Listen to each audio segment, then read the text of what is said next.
Hello again, I'm Bob Weir with the Cross Timbers Gazette, and my guest today is Cynthia Northrup White, author of Making a Difference, Navigating the Maze of Local Government. Thank you for being here, Cynthia. Thanks for having me.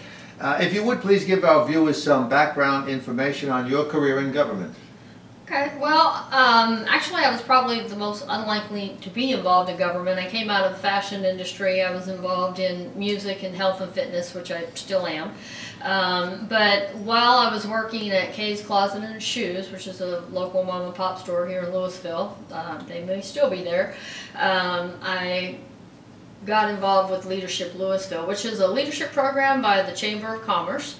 And it really is kind of an overview to help people get informed about their community and what's going on in their community. That really opened my eyes, and it was it piqued something that was in me already where I wanted to make a difference. But from there, I applied for a place on planning and zoning, and I was appointed, and then I actually ran for council. I served 2 terms on the Louisville City Council, and there was an issue that came up back in the day that got my attention focused on county government, and I ended up running for county commissioner in '95, '96. And I lost, and then I ran again in 2000, and I won, and I took office in 2001, and I served 2 terms. The terms are 4-year terms at the Denton County Commissioner's Court. So I went out of office in 2008. And I suppose that's what motivated you to write a book about local government.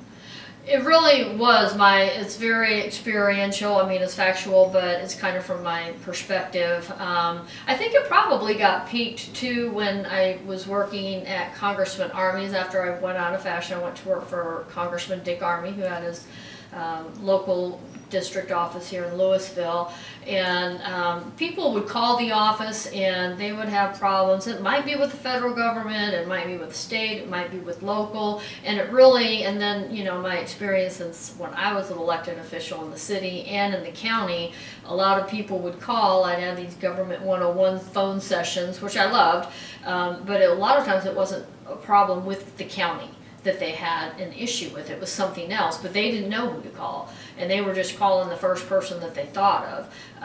And so I took that opportunity to kind of tell them about local government, and it just kind of hit me, you know, before I got involved with local government, I really didn't know much about it. We don't learn about it in the schools, and I mean, it might be a blip on the radar screen, but it's really not much.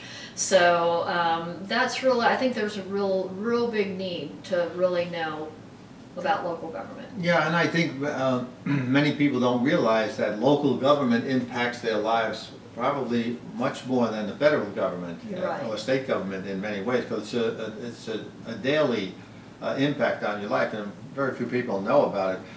So if you were to give a quick Cliff Notes version of the book, what are some of the chapters like, for example?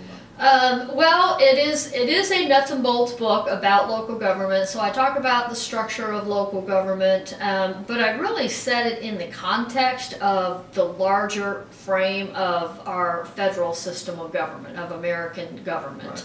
Right. You know, if you look back in history, we actually all started as local government. You know, the Federalists and the Anti-Federalists was the clash.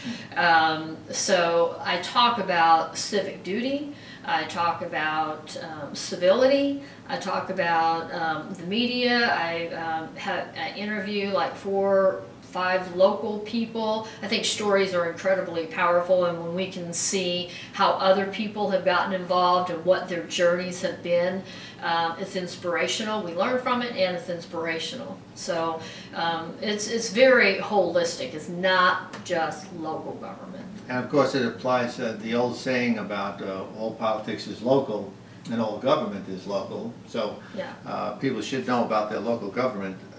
So that's a good reason for people to read the book. Why did you include a chapter about the media?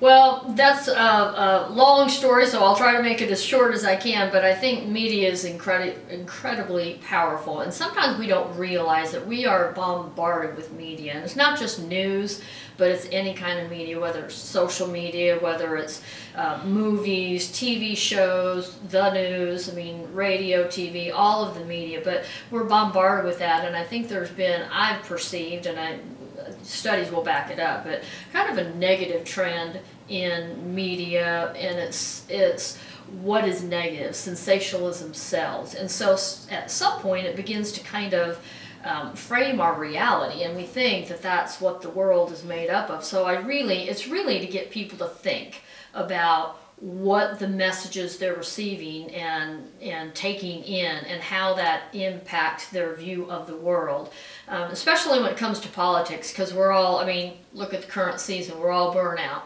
about politics, and this is not a political book, by the way, but you know, we're kind of burnt out, and I just kind of want people to take a step back and bring it to their attention again, just remind them. Sure, and much of it, of the media is social media, and that can be very negative. You know, it's one of those things that can be a force for good or a force for evil. Yeah, depends on how you use it, and some people abuse it regularly. So is there anything else, Cynthia, that you'd like to add about your book? Well, I would like to say that it is not a boring read. It's very, you know, of course I wrote it, but it is very interesting, and it's not dry, so it's very practical. I mean, there's a chapter in there with frequently asked questions. I mean, what's a setback line? Help me interpret my tax bill in layman's terms. You know, I'm buying a house, and how do I go find out about future development, future transportation, things like that. So there's a lot in there. And you have several well-known endorsements in here from well-known people, I should say.